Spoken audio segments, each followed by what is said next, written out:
Assalamualaikum warahmatullahi wabarakatuh. Selamat bergabung kembali di mata kuliah Metodologi Penelitian Statistik.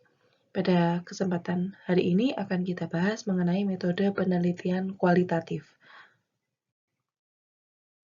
Yang pertama kita membahas mengenai definisi dulu untuk penelitian kualitatif ya. Jadi penelitian kualitatif ini merupakan penelitian yang menghasilkan penemuan tanpa menggunakan prosedur statistik. Jadi pelaksanaan risetnya itu tanpa menggunakan prosedur statistik. Nah, pada awalnya penelitian kualitatif ini banyak digunakan untuk penelitian sosial seperti antropologi, psikologi, sosiologi, begitu. Namun semakin berkembangnya ilmu pengetahuan, sekarang banyak digunakan untuk penelitian-penelitian di bidang kesehatan ya, seperti ya farmasi, kesehatan masyarakat, keperawatan, gitu.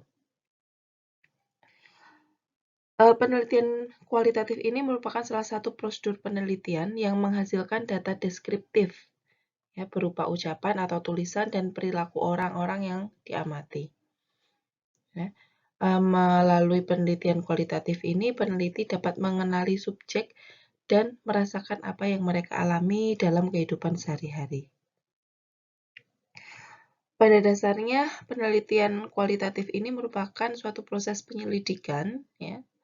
Ya, ada yang bilang mirip dengan pekerjaan detektif ya, karena kita menggali informasi sedalam-dalamnya dari informan gitu. Nah, hasil utama yang diperoleh dalam penelitian kualitatif ini berupa kata-kata, tindakan yang didukung dengan data tambahan berupa data tertulis, dokumentasi berupa foto dan statistik ya pada akhirnya nanti.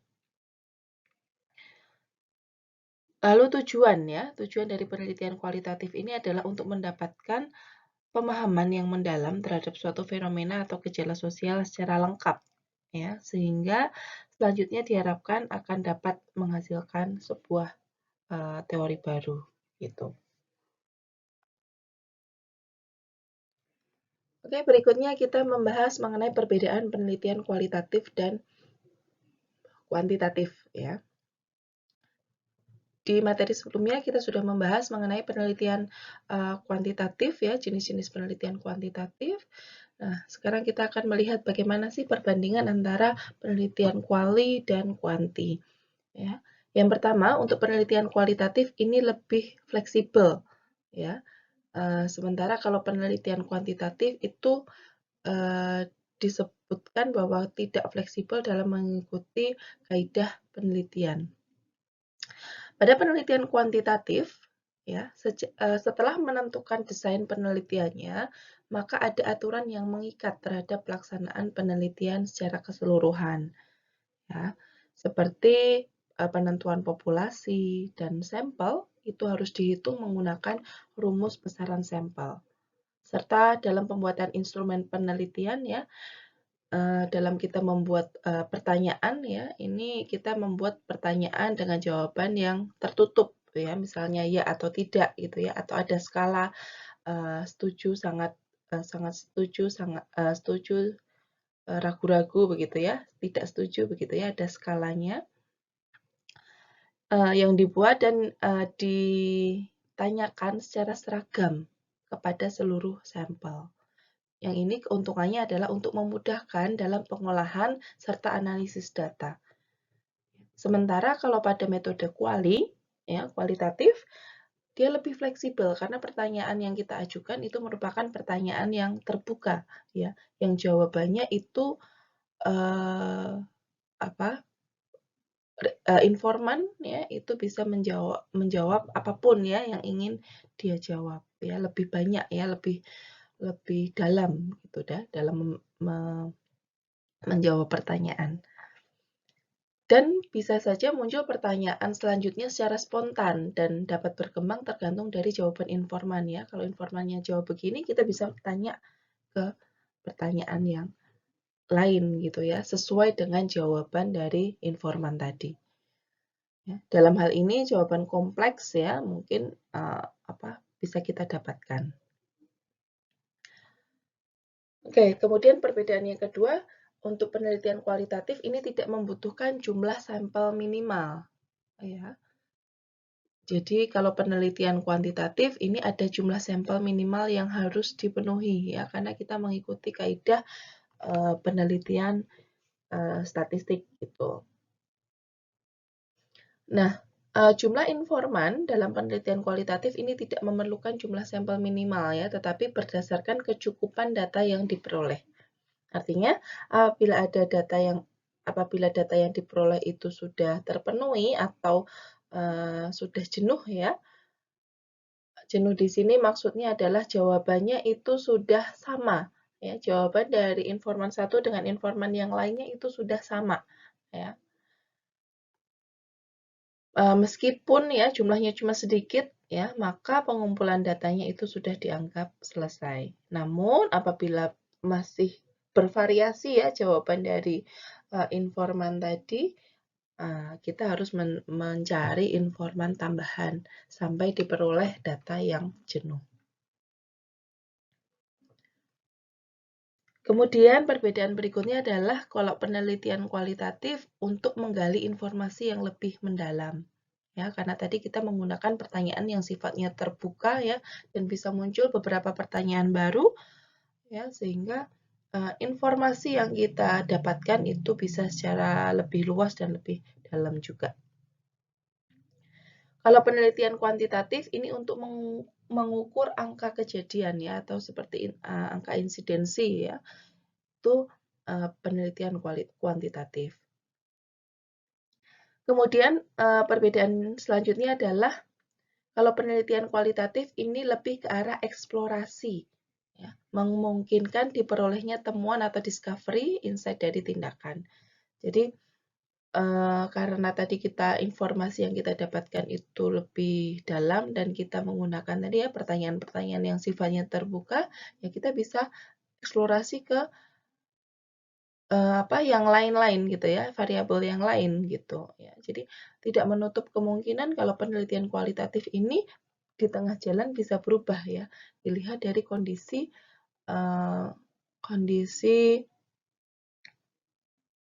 sampel atau informannya. Dari jawaban-jawaban informan itu bagaimana ya, itu kita bisa kembangkan lagi penelitiannya.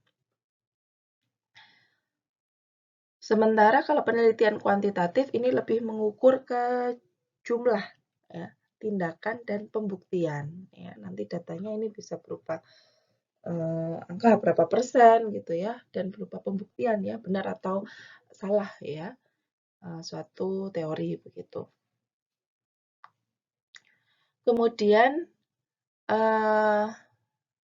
kalau penelitian kualitatif ini lebih mencari makna daripada frekuensi atau angka ya. Kalau penelitian kuantitatif kan lebih ke arah deskripsi berupa angka ya, untuk merepresentatifkan sampel maupun hasil.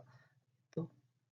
Ya, kalau penelitian kualitatif ini kita menjelaskan ya, menjelaskan dari suatu fenomena ya berdasarkan data yang kita peroleh. Kemudian untuk penelitian kualitatif untuk studi kasus menggali peristiwa yang mendalam dan rinci ya. Jadi mendalam dan rinci. Kalau kuantitatif diperlukan generalisasi dari suatu peristiwa perbandingan antar populasi. Ya. Ya, karena kita mengambil sampel ya, maka perlu digeneralisasikan ke tingkat populasi begitu. Kemudian penelitian kualitatif ini penjelasannya lebih ke dalam bentuk interpretasi ya, sementara kalau kuantitatif ini lebih ke arah deskripsi. Ya. Di situ adalah perbedaan mengenai penelitian kualitatif dan penelitian kuantitatif. Berikutnya akan kita bahas mengenai jenis penelitian kualitatif ya. Ada beberapa jenis penelitian kualitatif ya yang akan dibahas pada pertemuan hari ini. Yang pertama adalah etnografi ya. Etnografi ini berasal dari bahasa Yunani yang berarti sebuah deskripsi mengenai manusia. Ya, secara lengkap, etnografi ini suatu studi yang mendalam tentang perilaku yang terjadi secara alami pada sebuah budaya atau kelompok sosial, ya, yang bertujuan untuk memahami sebuah budaya tertentu dari sudut pandang pelakunya. Etnografi merupakan metodologi untuk studi deskriptif ya, mengenai budaya dan masyarakat. Penelitian etnografi ini bersifat antropologis ya, karena akar-akar metodologinya berasal dari ilmu antropologi. Di sini ada dua jenis etnografi. Yang pertama etnografi deskriptif yaitu atau etnografi konvensional, yaitu etnografi yang berfokus pada deskripsi tentang komunitas atau kelompok. Melalui analisis, etnografi deskriptif mampu mengungkapkan pola, tipologi, serta kategori.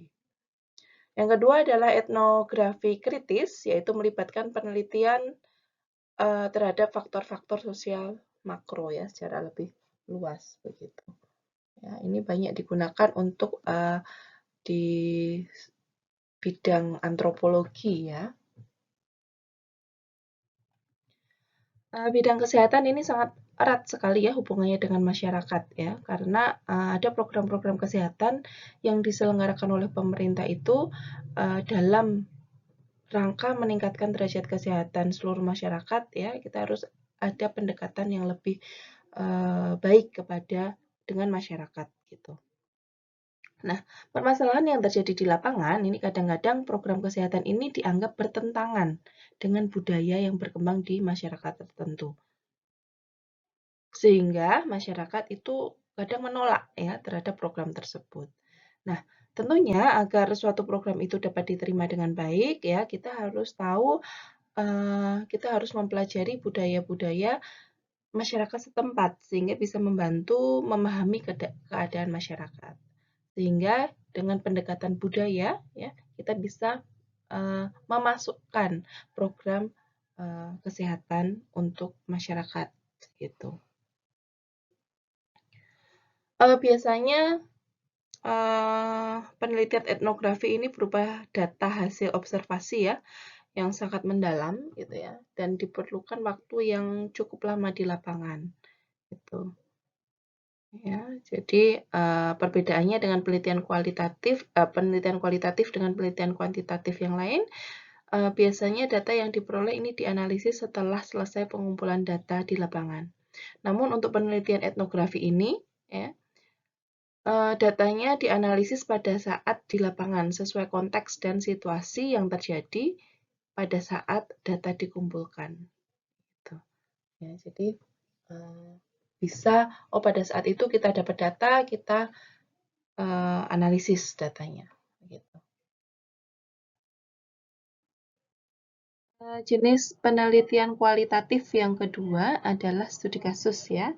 Studi kasus ini suatu penelitian intensif menggunakan berbagai sumber bukti terhadap suatu entitas tunggal yang dibatasi oleh ruang dan waktu. Ya, dalam penelitian kasus memungkinkan peneliti untuk mengumpulkan informasi yang rinci dan kaya yang mencakup dimensi sebuah kasus tertentu atau beberapa kasus kecil. Ya. Selanjutnya untuk karakteristik studi kasus ya, ini antara lain yang pertama adalah eksplorasi mendalam dan menyempit ya. Jadi tadi kita melakukan penelusuran ya sampai mendalam gitu ya.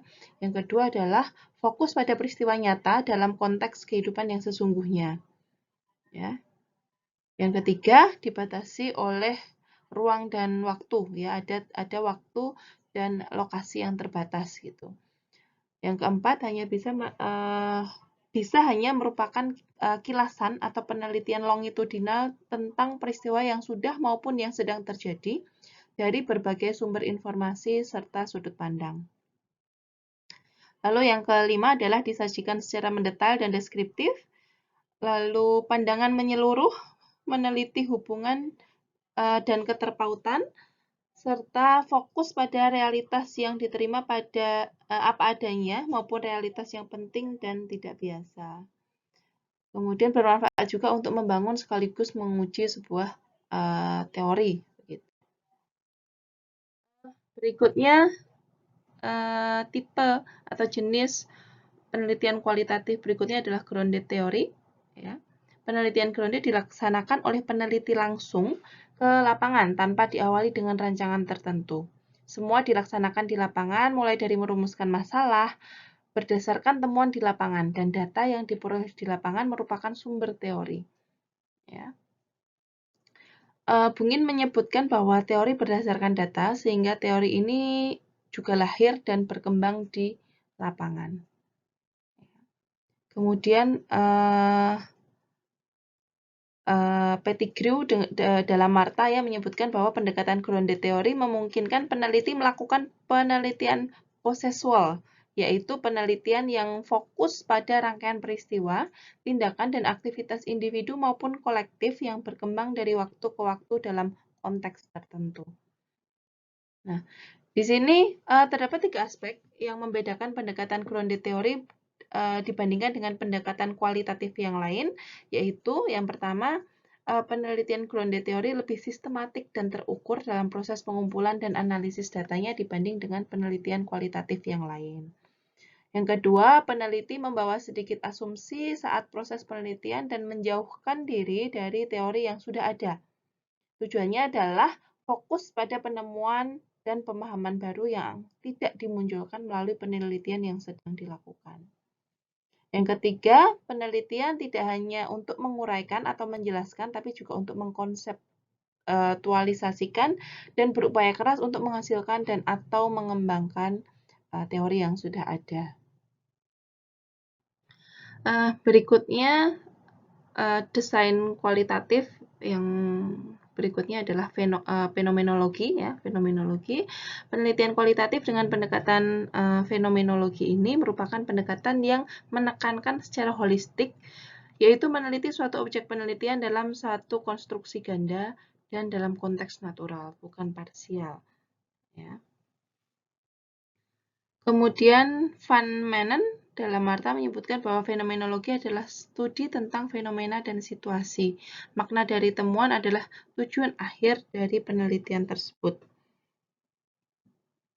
Fenomenologi ini bertujuan untuk memberikan gambaran yang akurat dari fenomena yang dipelajari atau untuk memahami pengalaman hidup individu dan tujuan hidup mereka atau informan, serta tidak untuk menghasilkan teori atau model dan pengembangan penjelasan secara umum.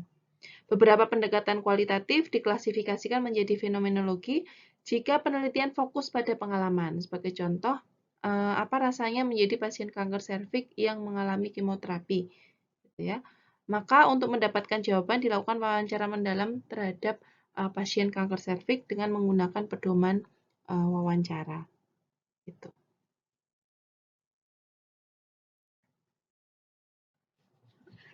Kemudian validitas wawancara ini ditentukan oleh banyaknya diskusi yang dilakukan atau dengan klarifikasi terhadap berbagai sumber. Validitas di dalam penelitian kualitatif dinamakan triangulasi. Ya. Pada penelitian kualitatif, percakapan atau wawancara mendalam yang dilakukan tidak ditentukan sebelumnya, namun hanya berupa clue atau pedoman agar peneliti tidak lupa terhadap apa yang akan ditanyakan. Ya, pertanyaan yang diajukan secara otomatis mengalir dan berkembang berdasarkan dari jawaban informan.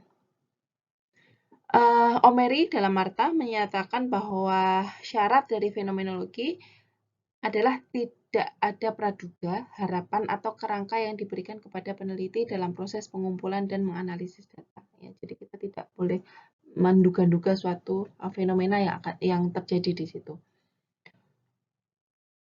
Kemudian Spielberg dalam Marta menjelaskan bahwa langkah-langkah dalam mencapai sebuah esensi dalam penelitian kualitatif yaitu yang pertama melibatkan pengembangan kesadaran seseorang melalui melihat dan mendengarkan. Yang kedua, menganalisis dan melibatkan identifikasi struktur fenomena yang diteliti dan yang terjadi melalui dialektika atau percakapan antara peserta dan peneliti. Yang ketiga adalah menggambarkan fenomena, lalu melihat cara atau mode yang muncul dan mengeksplorasi fenomena tersebut secara sadar. Contohnya adalah memperhatikan hubungan antara rasa sakit dan sakitnya itu sendiri. Peneliti akan melihat dalam kondisi apa rasa sakit yang dialami atau mode muncul dan sifat atau makna sakitnya. menangguhkan keyakinan atau pengurangan fenomenologi, dan menafsirkan makna tersembunyi. Langkah ini digunakan untuk menggambarkan pengalaman hidup dengan cara yang dapat dinilai dalam menginformasikan praktik dan ilmu pengetahuan kita. Wawasan fenomena didapatkan dengan menggunakan sejumlah teknik yang terdiri dari melacak sumber etimologis, mencari frasa idiomatik, memperoleh deskripsi pengalaman dari seorang informan, mengamati dan merefleksikan lebih lanjut tentang literatur fenomenologi, dan menulis ulang. Berikutnya yang terakhir untuk jenis penelitian kualitatif ya ada etnometodologi. Nah, etnometodologi ini adalah salah satu cabang ilmu sosiologi yang mempelajari berbagai upaya, langkah, dan penerapan pengetahuan umum pada kelompok komunitas untuk menghasilkan dan mengenali subjek, realitas, dan alur tindakan yang bisa dipahami bersama-sama. Definisi yang lain menyebutkan bahwa etnometodologi adalah satu upaya yang menunjukkan bagaimana warga masyarakat di suatu kelompok atau budaya memahami, menggunakan, dan menata lingkungannya. Contoh penggunaan etnometodologi, salah satunya adalah studi yang pernah dilakukan oleh Sikoural ya, mengenai kebijakan yang berkenaan dengan perilaku menyimpang, kejahatan yang dilakukan anak-anak ya. Studi ini menunjukkan bahwa kejahatan yang dilakukan anak-anak berhubungan erat dengan latar belakang keluarga. Anak yang melakukan kejahatan biasanya berasal dari broken home. Ya, ini menurut Sukidin dalam Marta 2016.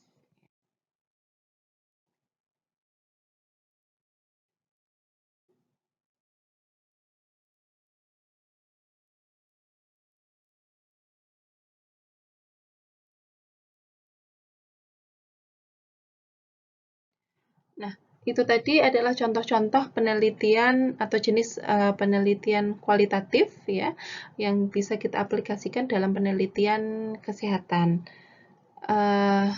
Terima kasih atas perhatiannya. Mohon maaf kalau ada kekurangan. Sekian materi tentang penelitian kualitatif. Terima kasih. Assalamualaikum warahmatullahi wabarakatuh.